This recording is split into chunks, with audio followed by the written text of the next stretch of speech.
সিঙ্গুর আন্দোলন লোকাল ট্রেনটিকে কোনো মতেই সম্প্রসারণ করা যাবে না।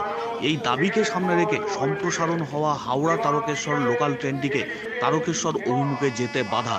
সিঙ্গুর ১ নম্বর প্ল্যাটফর্মে ট্রেন ঢুকতেই মন্ত্রী বেচারাম মান্নার নেতৃত্বে তৃণমূল কর্মী এবং সিঙ্গুরের সাধারণ মানুষজন ট্রেনের সামনে দাঁড়িয়ে পড়েন।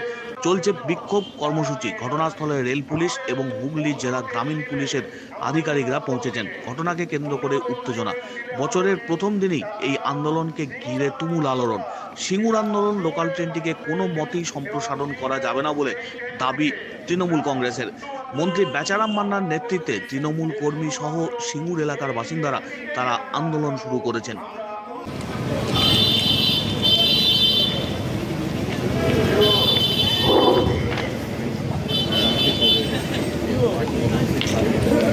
নির্দেশ দিয়েছেন, আমরা এই নির্দেশ মতো সমস্ত আন্দোলনকারীরা শুধুমাত্র যেটি সিঙ্গুর লোকাল সেটি এই আন্দোলন প্ল্যাটফর্ম দিয়ে যাবে সর্বপ্রথম।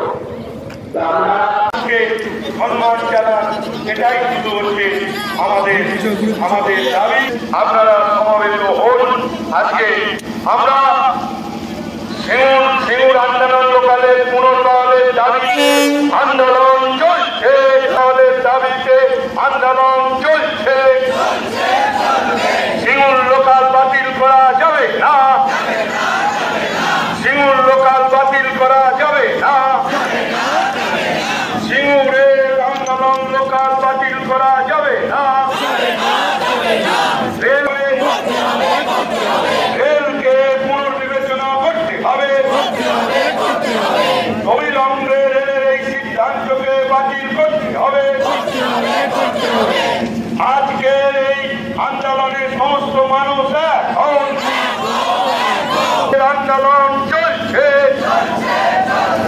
সিঙ্গুর আন্দোলন লোকাল বাতিল করা যাবে না।